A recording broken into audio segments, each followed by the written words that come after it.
네, 오늘 말씀 함께 읽겠습니다. 마가복음 9장 30절부터 37절까지 말씀입니다. 마가복음 9장 30절부터 37절까지의 말씀을 교독하겠습니다. 제가 먼저 읽겠습니다. 그곳을 떠나 갈릴리 가운데로 지날새 예수께서 아무에게도 알리고자 아니하시니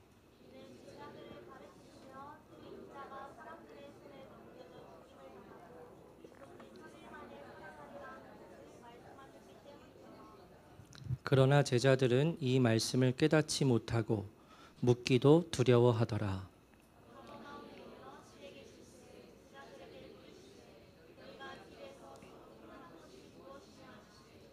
그들이 잠잠하니 이는 길에서 서로 누가 크냐 하고 쟁론하였습니다.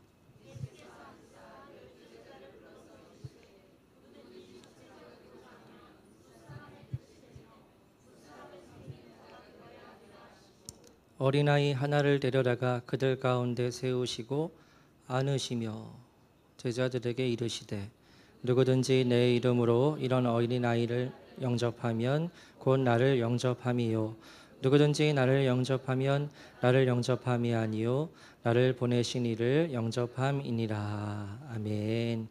오늘 마가복음 강의 26번째 낮은 자리를 자처하는 사람이라는 제목으로 말씀을 나누겠습니다.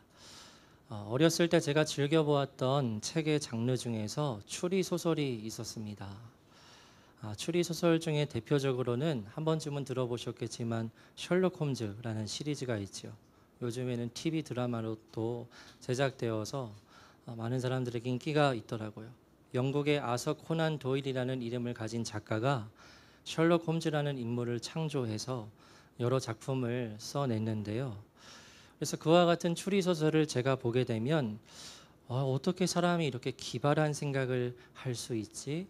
참 대단하다 하는 생각을 했었습니다. 그런데 그런 추리소설을 보면요, 처음에는 여러 내용들이 마치 눈에 잘 보이지 않는 안개처럼 느껴지다가 확 하고 비밀이 풀리는 핵심 키워드가 등장할 때가 있습니다.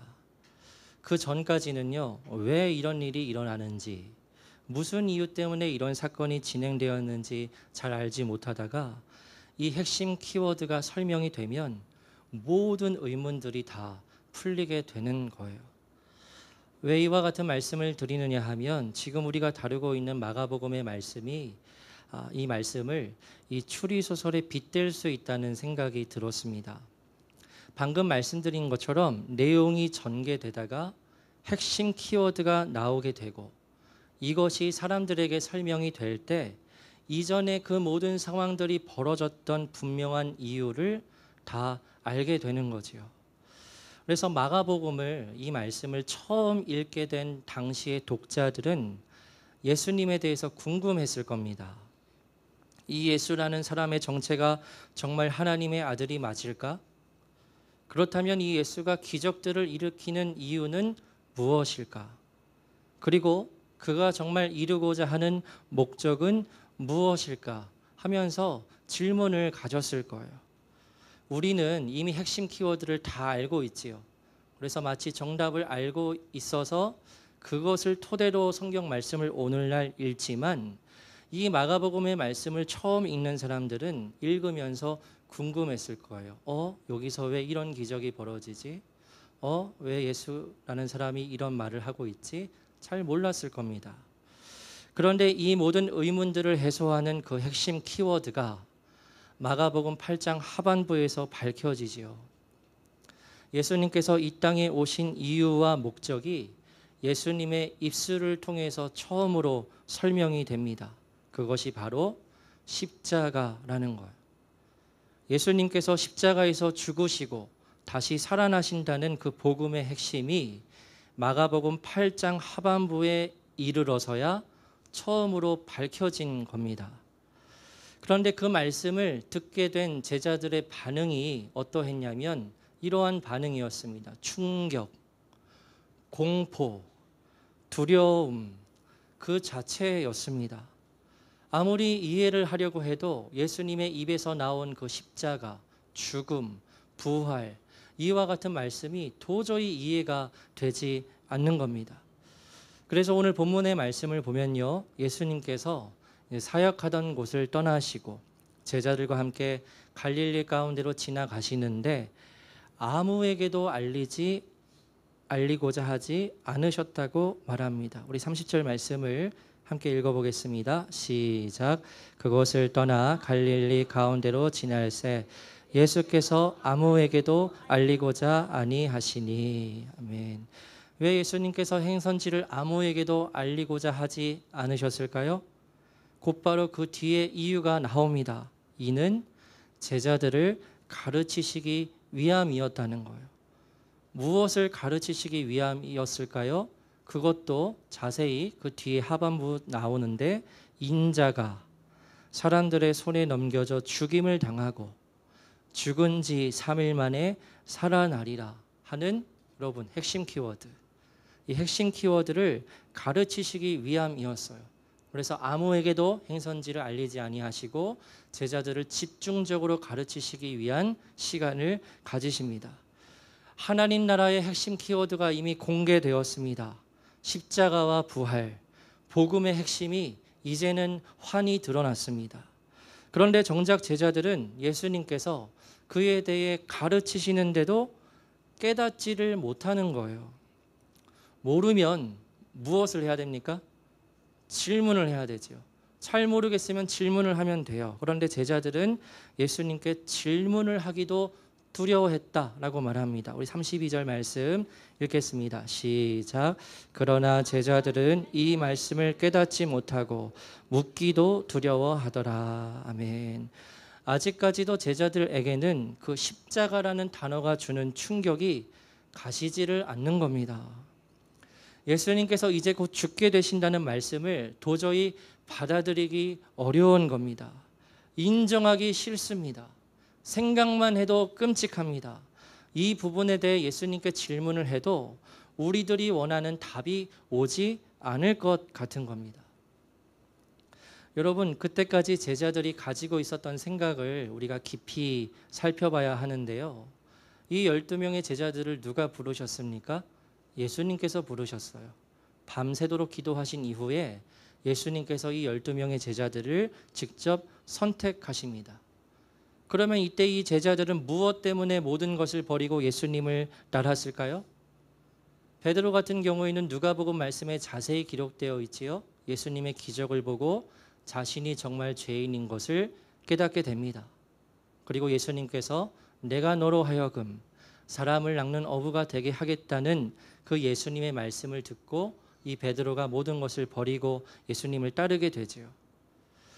그런데 여러분, 베드로를 포함한 모든 제자들이 예수님을 따르게 되었을 때 그들이 그때 복음에 대해서 잘 알았고 제자들이 그때 성령님으로 충만하고 그런 상태가 아니었다는 겁니다. 그냥 보통 사람들이었어요. 아시지만 보잘것없는 배경들을 가지고 있는 사람들이었습니다. 그런데 이 제자들이 예수님을 따라다니면서 예수님께서 일으키시는 그 기적들을 직접 보고 예수님의 말씀을 들으면서 이분은 보통 분이 아니구나 하는 것을 점점 깨닫게 되는 거죠. 그래서 결국 베드로는 예수님을 향하여 무엇이라고 고백하기에까지 이릅니까? 다름 아닌 당신이 바로 그리스도이십니다 라는 고백까지 해요. 그런데 이때 여러분, 베드로를 포함한 모든 제자들이, 넘기시면 나올 텐데 명제가 예수님께서 진짜 그리스도이시라면 하는 분명한 사실 앞에서 이 제자들이 어떤 생각을 했을까요? 자신들이 보기에 예수님이 그리스도가 맞으세요. 그럼 이때 제자들이 어떤 생각을 했을까요? 오늘날 우리가 흔히 생각하는 것처럼 예수님께서 진짜 그리스도시면 함께 있는 우리는 당연히 천국에 갈 수 있겠구나 하고 생각을 했을까요? 예수님께서 진짜 그리스도시면 이 세상의 모든 사람들을 곧 구원하시겠구나 이런 생각을 했을까요? 그런 생각을 전혀 하지 않았다는 거예요. 예수님께서 진짜 그리스도가 맞으시다면 그 이후에 제자들이 생각하는 것은 이렇습니다. 이 예수님은 곧 엄청난 영광을 가지시고 이스라엘의 왕이 되실 분인 거예요.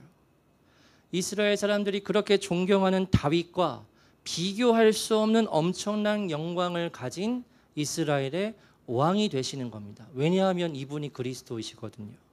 그러면 이 예수님의 제자인 우리들은 어떤 사람이 되는 거죠? 그 영광스러운 왕의 신복들이 되는 거죠. 1등 공신인 겁니다. 그래서 예수님께서 진짜 그리스도시라면 저 사실 앞에서 제자들은 어떻게 생각을 했느냐? 우리는 이제 출세길이 확정된 거예요. 지금 제자들은 예수님께서 그리스도로서 로마의 군대를 몰아내시고 이스라엘의 왕의 자리에 오르실 그때만 지금 바라보고 있는 겁니다. 그런데 예수님께서 자꾸 넘기시면 나오지만 인자가 사람들의 손에 넘겨져 죽임을 당하고 죽은 지 3일 만에 살아나리라 하고 말씀을 하시니까 미치겠는 거예요. 왜 자꾸 이상한 이야기를 하시나? 이제까지 예수님의 말씀에는 허튼 말씀이 없었거든요. 그러니까 진짜 이 말이 이루어질 것만 같은 겁니다. 그러니까 두려운 거죠. 왜 두려움을 느낄까요? 만약에 예수님 말씀처럼 정말 저대로 이루어지면 자신들이 지금 꿈꾸고 있는 부귀영화가 모두 다 허상처럼 사라지게 되는 겁니다. 결국 이때까지도 제자들은 예수님과 관련해서 무엇을 꿈꾸고 있습니까? 성공이에요. 출세입니다.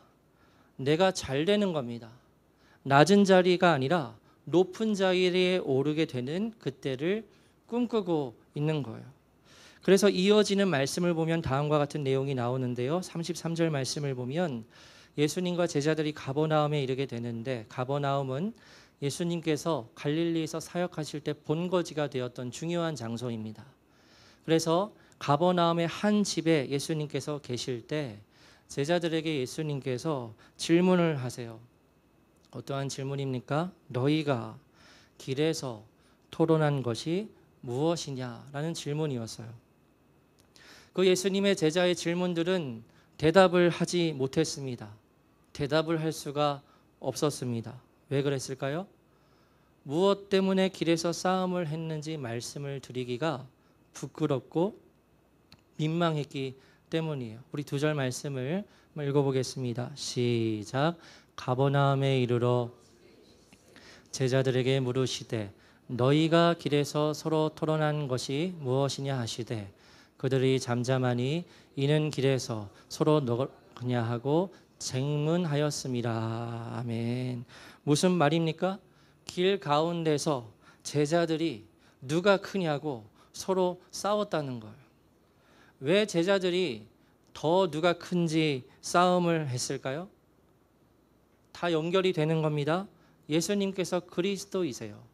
진짜 그리스도이시면, 그래서 이스라엘의 왕이 되시면 누가 예수님의 가장 가까이에 앉을 것인지 그것 가지고 싸웠다는 거죠.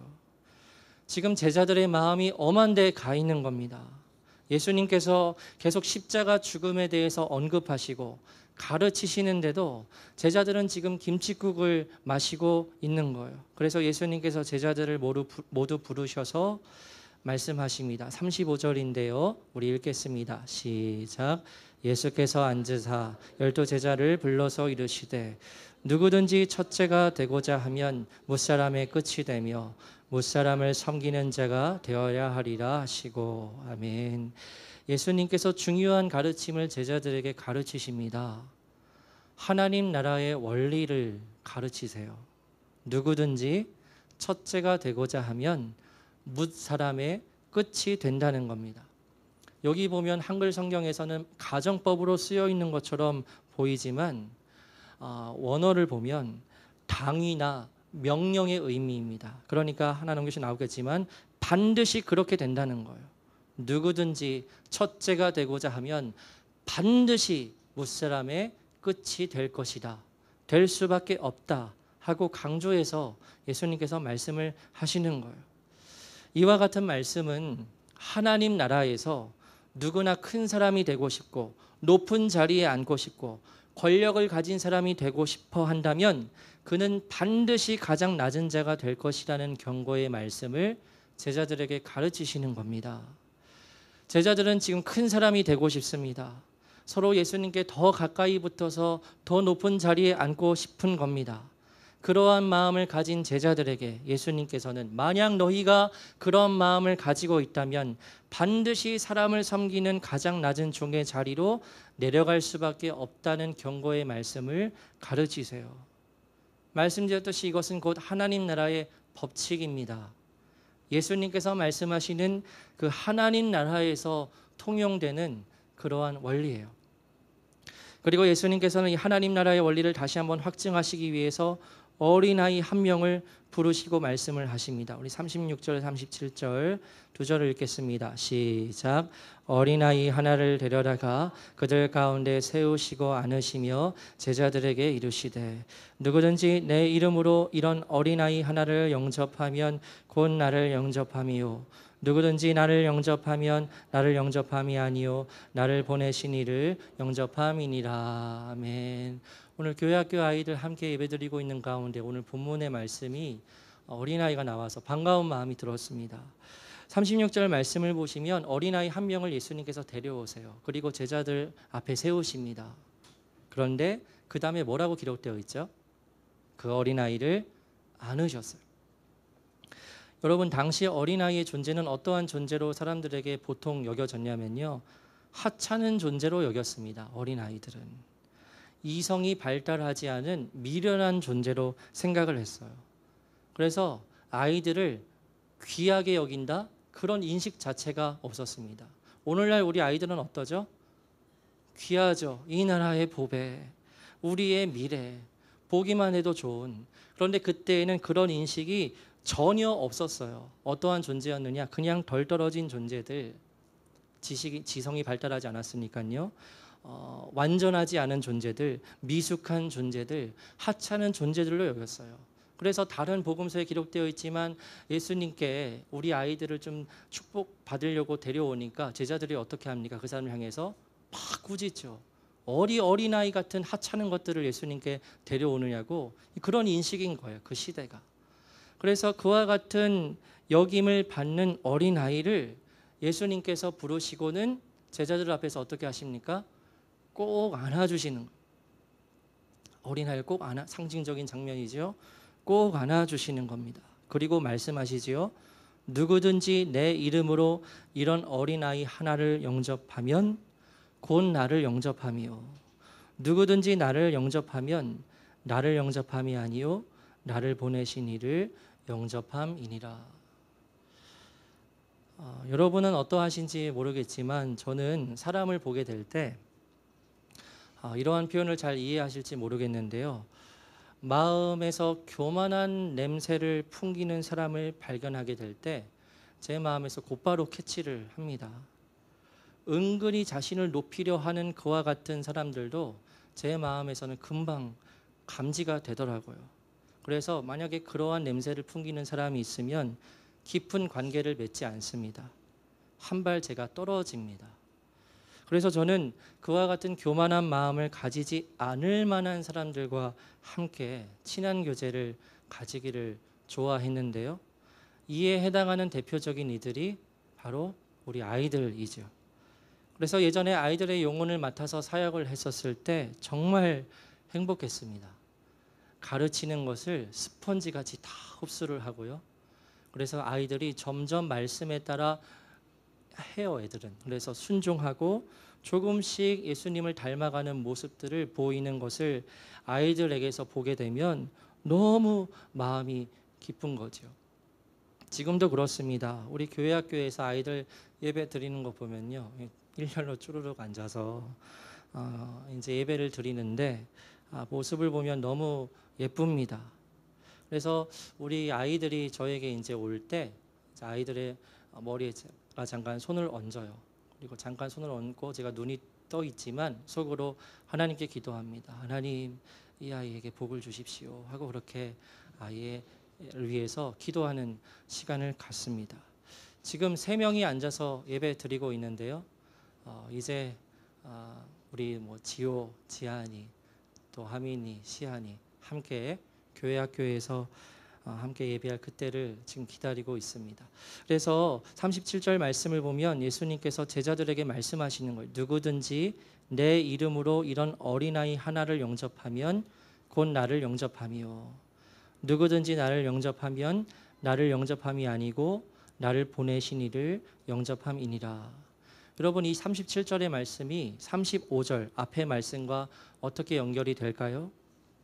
사람들은 스스로 자신이 큰 사람이 되었고 높은 사람이라고 생각을 하면요, 같은 급의 사람들과 어울리려고 합니다. 사람의 죄된 본성이에요. 그래서 부끄럽지도 않은지 나 같은 사람이 어떻게 그런 사람들과 어울리나, 내가 바쁜 사람인데 어떻게 그런 하찮은 일을 하나 하는 말들을 서슴없이 합니다. 교회에서도 그런 모습을 볼 때가 있어요. 나보다 지적 수준이 낮고 나보다 생활 수준이 낮고 교회로 따지면 나보다 신앙의 수준이 떨어진다고 생각하는 사람들과 깊이 어울리려 하지 않습니다. 그리고는 나와 격이 맞는다고 생각하는 사람들과만 깊은 교제를 나누려 하는 거죠. 그런데 여러분, 이러한 모습은 세상에서나 통하는 세상의 나라에 속한 것입니다. 하나님 나라의 원리는 절대 그러하지 않지요. 그러면 하나님 나라에서는 어떠하지요? 어린아이를 영접하면 그것이 곧 예수님을 영접한 거라고 말씀을 하세요. 말씀드렸듯이 당시 어린아이는 지극히 작은 자라는 의미였습니다. 지각이 발달하지 않은 하찮은 존재입니다. 그래서 무시했습니다. 인격체로 대우를 하지 않았습니다. 그러나 하나님의 나라에서는 어린아이와 같은 사람들을 영접하는 것이 곧 주님을 영접하는 것과 같다는 거죠. 그리고 그 뒤에 또 뭐라고 말씀합니까? 주님을 영접하는 것은 곧 나를 보내신 이 누구시지요? 하나님을 영접하는 것이라는 점을 예수님께서는 분명히 말씀을 하세요. 그래서 이와 같은 하나님 나라의 원리를 가장 잘 실천한 사람이, 가장 잘 실천한 분이 누구실까? 바로 예수님 본인이셨습니다. 그래서 이 땅에 계실 때 높은 자리에 있는 사람들, 권력을 가지고 있는 사람들과 어울리지 않으시고 소외된 사람들, 죄인들, 세리들과 함께 어울리고 함께 교제를 하셨습니다. 함께 식사를 하셨어요.